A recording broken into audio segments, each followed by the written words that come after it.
Welcome to This Explainer. Today, we're zooming way in. I want you to completely change how you view the microscopic building blocks of life. We aren't just looking at random jelly-like blobs today. No, we are exploring the ultimate microcity. We're talking about a highly organized, perfectly automated factory that's operating continuously inside of you right at this very moment, the cell. Okay, let's dive into this. Here is our roadmap for today. Section 1, the basics of cells. Section 2, two categories of cells. Section 3, the cell's assembly line. Section 4, power, storage, and cleanup. Section 5, plant versus animal cells. And finally, Section 6, summary of cell structures. Section 1, the basics of cells. To lay down our foundation, I want to pose this question directly to you right off the bat. If we strip an organism down, if we literally break life down to its absolute bare minimum, what exactly are the smallest living units of an organism? The answer, of course, is the cell. Cells are the absolute smallest living units of any organism on Earth. They're the fundamental building blocks of all life, from the absolute simplest bacteria floating around in a pond to the wildly complex, intricate systems that make up your own body. You know, it's absolutely fascinating. No matter what type of cell we're talking about, they all share three core foundational elements. First up is the cell membrane. This acts a lot like the city wall, separating the inside of the cell from its outside environment. Second is the cytoplasm, which is this jelly-like fluid that fills up the internal space. And third, DNA. That's the genetic material, acting as the ultimate master instruction manual for everything the cell ever does.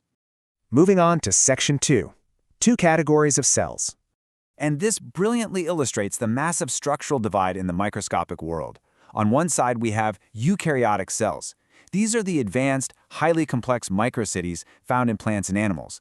They have a central nucleus and specialized membrane-enclosed parts. On the flip side, we have prokaryotic cells. These are strictly one-celled unicellular organisms like bacteria.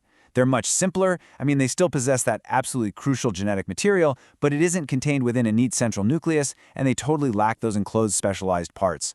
For the rest of our tour, we're going to focus purely on those complex eukaryotic cells. But to really understand them, we need to learn a crucial term, organelle. The word literally translates to little organ. Just like your body has organs with highly specific jobs, like your heart or your lungs, the cell has organelles. These are the specialized workers or the individual departments within our eukaryotic factory performing completely unique tasks to keep the whole operation running smoothly. Which brings us to Section 3, the cell's assembly line. Let's move to and see how this builds a continuous story of action, starting with how a cell manufactures its most vital products.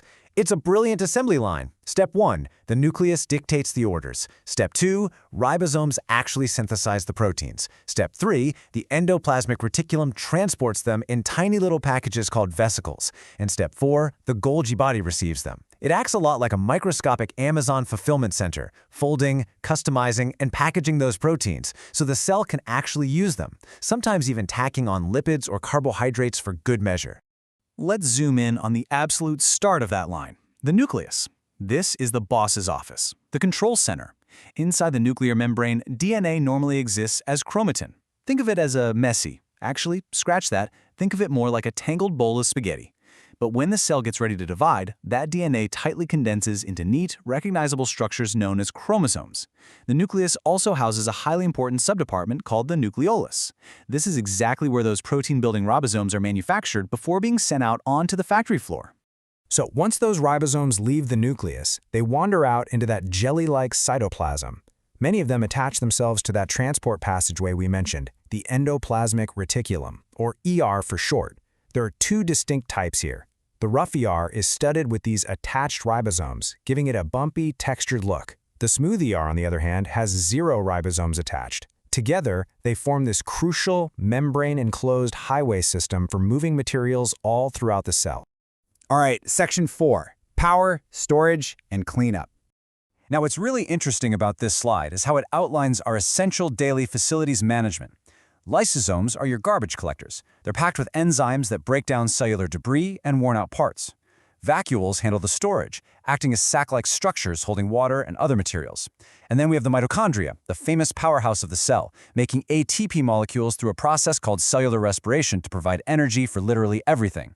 And here's the crazy part. Cells that require a massive amount of energy don't just push their existing mitochondria harder. They dynamically build more mitochondria to supply all the ATP they need. How cool is that? But wait, none of this internal structure works if the microcity just collapses into a jelly-like puddle, right? That is exactly where the cytoskeleton comes in. It maintains the cell's physical shape using a microscopic scaffolding. Think of it like the hidden steel beams inside a skyscraper. This invisible skeleton made of thread-like protein microfilaments and extremely thin, hollow microtubules keeps all the organelles exactly where they need to be. Let's move into Section 5, Plant versus Animal Cells. There is quite a functional contrast between these two. Plant cells are photoautotrophic, which means they capture sunlight.